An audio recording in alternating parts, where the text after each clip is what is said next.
Hey, salut. Aujourd'hui, on va parler d'un truc dont je dois parler depuis longtemps. J'essaye d'en parler depuis longtemps. J'essaie d'en parler pendant ces vidéos-là. J'essaie d'en parler aussi pendant ces vidéos-là. Mais à chaque fois, je n'en parle pas parce que c'est pas que j'ose pas, c'est que je sais pas comment l'aborder correctement. Si je l'aborde d'une mauvaise manière, vous allez me prendre tous mes autres contenus depuis le début. Je suis toujours dans un mensonge. Avant, j'étais un menteur. Maintenant, je suis juste dans une continuité de mensonge. Donc, je suis toujours un menteur, mais je n'en crée plus. Je fais que prolonger la spirale. Quand j'étais en troisième, on va dire que j'ai compris que ma vie entière était à chier. À 14 ans, j'ai fait un bilan de ma vie. J'étais connecté à personne. Tu sais, on a tous quelqu'un avec qui il y a un feeling, quoi. Que ce soit un membre de la famille ou un ami, quelqu'un avec qui tu t'accroches pour toujours. À l'époque, j'avais toujours pas trouvé cette personne. Et ça, je le vivais super mal. Le fait d'avoir aucune connexion avec personne, de pouvoir parler avec personne. Et le fait de ne pas avoir cette personne près de moi fait que je refoulais tout. Je refoulais pas qu'un peu, je refoulais beaucoup. Ce qui fait que j'ai pas fait une dépression. Je sais pas ce que j'ai fait. Je sais pas comment ça s'appelait, mais voilà. J'ai eu un bon moment de mal-être. Et j'ai décidé de me créer une vie.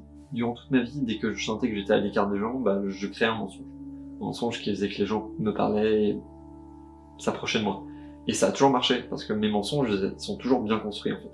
C'est une part de vérité dans un grand mensonge. Sauf que cette part de vérité, elle est pas vérifiable. Mais pourtant, elle est vraie. Et le mensonge, du coup, comme la base n'est pas vérifiable, le reste n'est pas vérifiable. Et ça, je l'avais compris très tôt. Du coup, j'arrêtais pas de mentir. J'étais le plus gros menteur du... Mes mensonges passaient toujours. Et un jour, j'ai lancé un mensonge que je ne communiquerai pas parce que c'est ce qui va faire en sorte que l'entièreté de ma vie est fausse et que je n'ai jamais pu me connecter avec quelqu'un. J'ai lancé un mensonge qui en fait fait plus de bruit que les autres. Les autres, ils faisaient un peu de bruit, c'était un peu le... Ok, c'est cool. Et après, il passait à autre chose. Celui-là, les gens s'y tenaient. J'avais compris que je tenais un truc, que je tenais le mensonge qui intéressait les gens, que j'avais compris quel était le sujet qui poussait les gens à s'intéresser à moi. C'est vraiment ça le mot, s'intéresser à moi. C'était ça, ce dont j'avais besoin. Ce mensonge, je l'ai chopé et puis je l'ai exploité. J'ai commencé à le faire évoluer et j'ai créé toute une vie autour. Quand tu crées un mensonge de cette ampleur-là, tu peux pas juste utiliser une vérité. Il faut que tu utilises plusieurs vérités qui ne sont pas vérifiables. Là, pour le compte, j'ai rencontré quelqu'un qui m'a fait comprendre que j'avais le droit d'être moi. Et en première, j'ai eu une situation où un mec m'a fait comprendre ce que ça voulait dire être moi. T'as pas besoin de ressembler à quelque chose pour intéresser les autres. Et si tu plais pas à ces gens-là, c'est pas grave, casse-toi et trouve-toi d'autres gens. Le but, c'est que tu te sentes bien. Que tu te sentes pas exclu. Que... Faut pas que tu sois la pop star, que tout le monde kiffe. Faut juste que tu trouves des gens qui savent s'intéresser à toi. C'est que quand je suis arrivé au lycée, j'étais déjà un énorme mytho et mon mytho avait déjà poussé. Du coup, les gens peuvent pas s'intéresser à moi parce que tout ce qu'ils savent de moi, c'est un mensonge.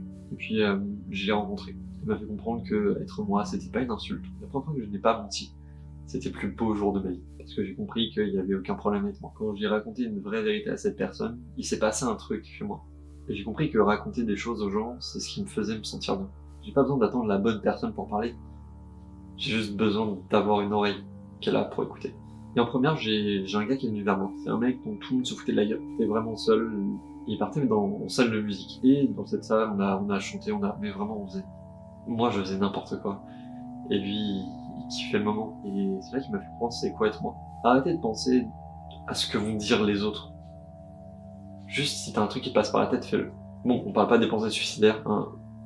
Plein de moments dans ma vie où je sais que je passe à côté de certaines choses. Parce que je me disais, ouais, non, ils vont mal penser ça, Tu t'en bats les couilles de la vie des autres. Certes, tu vas toujours leur sentir le regard des autres et leur jugement. Mais le seul moyen de passer outre ça, c'est de t'y habituer. Cette personne avec qui j'ai partagé une vérité, elle vivait déjà dans mon mensonge, parce que je lui avais raconté. Et si je disais la vérité, je la perdais de vue. Et du coup, le mensonge, je l'ai prolongé. Au lieu d'en créer de nouveau, j'ai juste prolongé ce mensonge comme si c'était une vraie partie de ma vie. Et j'ai arrêté de construire des choses autour. C'est que ce mensonge qui a duré longtemps, il y a eu des répercussions sur des conséquences sociales. Ce mensonge a fait que des gens ont cru que j'étais d'une telle manière et m'ont traité de cette manière-là. Ce qui fait que j'ai subi des trucs que j'aurais pas dû si j'avais pas menti. J'ai rencontré des gens que j'aurais pas dû rencontrer. En fait, il y a eu une ascension de mauvaises choses, comme une escalade. Ce mensonge a fait que j'ai détruit ma propre vie. En voulant la rendre magnifique, je l'ai totalement démontée. Un mensonge, c'est facile, c'est simple. La vérité, ouais, elle peut être dure et elle peut faire mal. Depuis que je suis moi, je suis plus heureux. Mais le fait que ce mensonge me suive toujours, ça me fait peur, ça me fait mal. Parce que je sais que jamais personne saura qui je suis.